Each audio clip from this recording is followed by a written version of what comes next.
So బీజేపీకి నెహ్రూ పట్ల ఎందుకంత విద్వేషం, ఇది ప్రశ్న. ఎందుకు మరి బీజేపీకి అంత విద్వేషం? వాస్తవంగా బీజేపీ గాంధీ కూడా అంగీకరించారు. గాంధీజీని జాతిపిత అని బీజేపీ ఆర్ఎస్ఎస్ ఒప్పుకోరు. రాజకీయాల కొరకు, ఓట్ల కొరకు గాంధీని ఇంకా పూర్తిగా త్యజించలేకపోతున్నారు. కానీ పూర్తి స్థాయిలో భారతదేశం పైన ఆధిపత్యం వచ్చాక గాంధీని కూడా ఎట్టి పరిస్థితుల్లో అంగీకరించారు. మీకు ఎందుకంటే నెహ్రూ స్వభావానికి మోడీ స్వభావానికి ఒక చిన్న కంపారిజన్ చెప్తాను. నరేంద్ర మోడీ తన గురువు భారతీయ జనతా పార్టీని ఈ స్థానానికి తీసుకొచ్చినటువంటి హిందుత్వ రాజకీయాల్లో ఒక పితామహుడు లాల్ కృష్ణ అద్వానీ, ఎల్కే అద్వానీకి ఏ పద్ధతి పట్టించాడు మోడీ? ఆఖరికి ఆయనకు రాష్ట్రపతి కూడా కాకుండా అడ్డుకున్నాడు.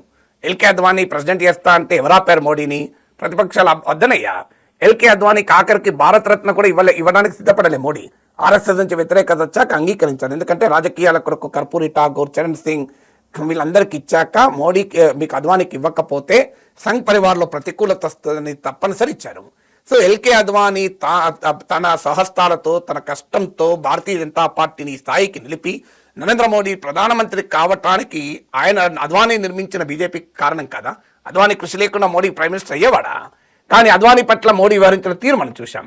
ఇందుకు పూర్తి భిన్నంగా జవహర్లాల్ నెహ్రూ తన సైద్ధాంతిక ప్రత్యర్థి అయిన హిందుత్వ రాజకీయ సిద్ధాంతకర్త అయిన నాయకుడైన శ్యామప్రసాద్ ముఖర్జీని తన క్యాబినెట్లో పెట్టుకున్నాడు. స్వాతంత్రం వచ్చాక ఎంత డిఫరెన్స్ చూడండి. తాను ఎట్టి పరిస్థితుల్లో అంగీకరించని మత రాజకీయాలకు ప్రతీకగా ఉన్న శ్యామప్రసాద్ ముఖర్జీ హిందుత్వ సిద్ధాంత నాయకుడైన, సో జనసంఘ్ ఇప్పటికీ ఆరాధ్య దైవంగా భావించే శ్యామప్రసాద్ ముఖర్జీ బీజేపీ ఇప్పటికీ కూడా అంగీకరించే అలాంటి వ్యక్తులైన క్యాబినెట్లో పెట్టుకుంటే సొంత సిద్ధాంత గురువైన అద్వానీని ఈడ్చికొట్టాడు మోడీ. అది తేడా మోడీకి నెహ్రూకు. అందువల్ల నెహ్రూ లేదు అద్వానీకి ఈ పరిస్థితి వస్తే ఇక నెహ్రూని ఎవరు అడిగారు? ఇలా అద్వానీ పేరు ఎప్పుడన్నా మోడీ తీస్తాడా? మీరు గమనించండి. అద్వానీ బర్త్డే రోజు అప్పుడు ఇంటికి పోయి గ్రీటింగ్స్ చెప్తాడు తప్ప అతను వాజ్పేయి పేరు తీయడు కదా. మీకు 70 2014 కన్నా ముందు దేశం గొడ్డుపోయింది, దేశంలో ఏం జరగలేదు అంటాడు కదా, ఇంక్లూడింగ్ వాజ్పేయి ఇయర్స్. ఎప్పుడో వాజ్పేయి పుట్టినరోజు అప్పుడప్పుడు వాజ్పేయి గురించి మాట్లాడతాడు. మళ్ళీ ఎప్పుడన్నా మాట్లాడతాడా? ఎన్నడూ మాట్లాడు. మీరు గమనించండి. ఈవెన్ వాజ్పేయి టైంలో ఏం జరగలేదు అంటాడు. అది ప్రత్యేకత. ఇక వాజ్పేయిని అద్వానీనే గుర్తు చేసుకోలేని మోడీ నెహ్రూని గుర్తు చేసుకుంటాడా?